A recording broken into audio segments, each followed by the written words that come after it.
Hello everybody, what is up? So in this video, I'm going to be comparing Beijing and Shanghai, that is living in Beijing versus living in Shanghai. And I will go over like some of the pros and cons. I will break this video up into two different videos. So I've lived in Beijing, China for around 2 years. I moved there back in 2017 and then I took a break in 2018 to 2019 to live back in America for a year.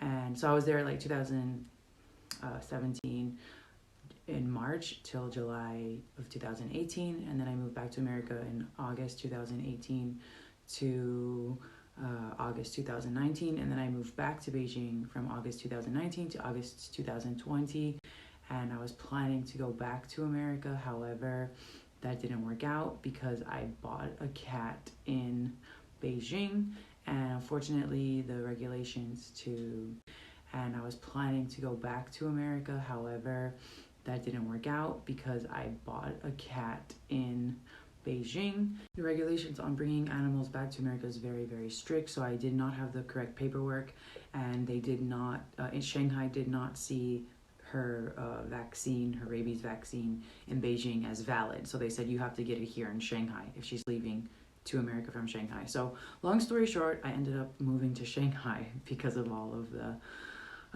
difficulties surrounding that issue.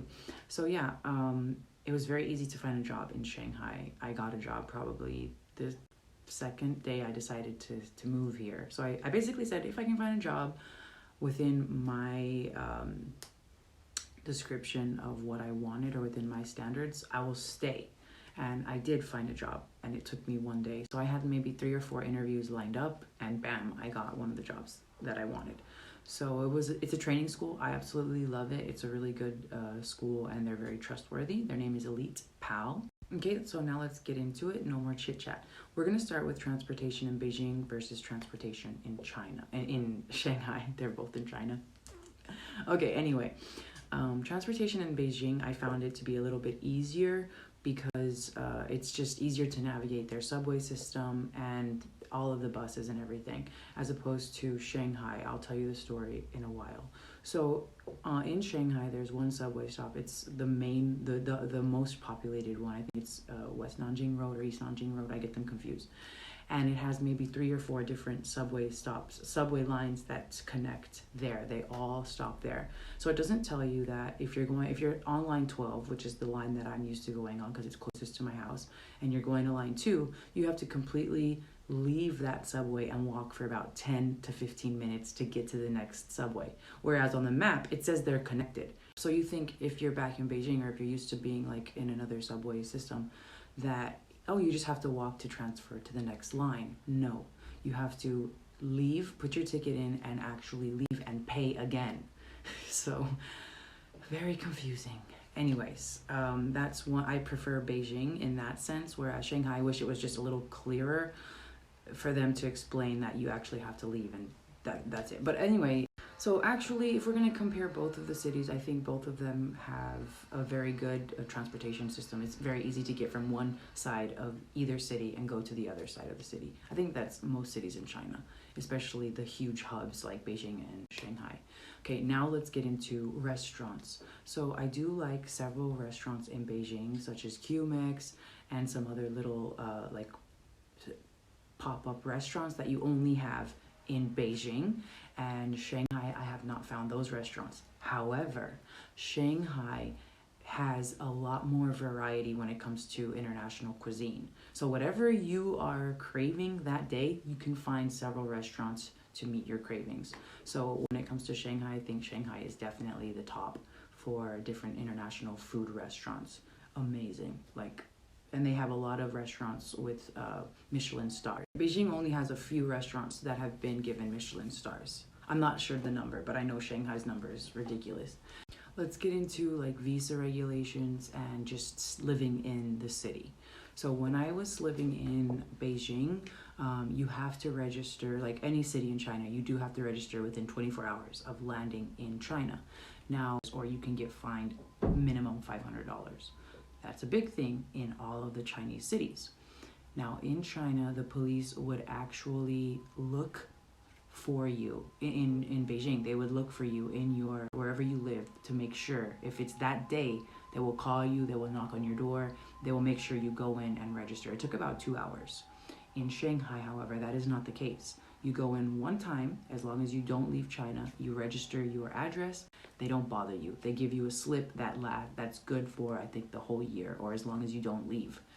And it was the easiest thing. It took about 30 minutes. Whereas in Beijing, I had to do it every single month. And then every time they didn't want to help me, the police, I felt like in that area just wanted me out of there. So even when I moved from Beijing to Shanghai, I'm in Shanghai, I'm in a hotel in Shanghai. The hotel already registered me with the police. So the police in Beijing were still calling me and asking me why wasn't I going to go and register. And they spoke a little bit of English, so I was able to, and I speak very little Chinese, so I was able to explain to them that I moved out of Beijing and I'm moving back to America, because at the time I was moving to America, and the police in the hotel registered me in Shanghai, so I had to explain that to them. I thought they were going to come to Shanghai and find me and make me go back to Beijing to register my new address. Anyways, so yeah, I think in Shanghai it's a lot easier in terms of registering with the police. Now let's get into registering for your visa. So in all of China, it's about the same after the coronavirus. We're going to do long story short. So registering for your extended visa because of the coronavirus pandemic. A lot of foreigners were stuck here. They were not able to get back home. Most of my friends were on the humanitarian visa, which, yes, you extend every single month. I was on this for a little less than a year until my current company was able to get me my work visa. So luckily I was able to provide them with all of my documents. Before this though, it was a complete disaster. So every single month you had to go to the visa office, which is called the PSB, or the Public Bureau of Administration and Safety, or something like that. Don't quote me on that, but it's PSB for short. All the foreigners call it PSB. And basically there you register your visa. If it doesn't register, you have to leave the country. They don't care where you go, you have to leave China. So it takes 1 month. In Beijing, you have to take your picture every time, fill out the application every time, wait in a long line. Yeah, a line of about 50 to 100 other foreigners, because they're all trying to do the same thing.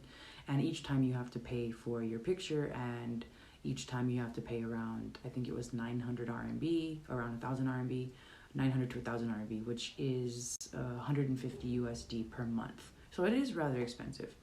So in Shanghai, however, it's the same cost, but you don't have to pay for the picture. You have a machine there that takes a picture for you, and it saves your application every time. So you don't have to constantly rewrite your address, rewrite everything. As long as it has stayed the same, you're good. So the process in Shanghai is a lot quicker than it is in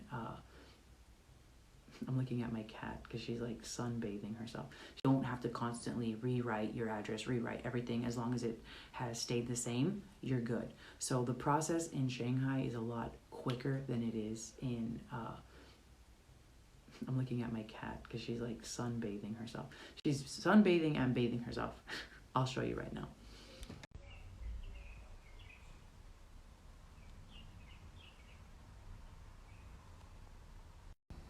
In the next video, I will talk about the air quality in Shanghai versus Beijing, as well as the cost of living and a few other things. So keep on watching.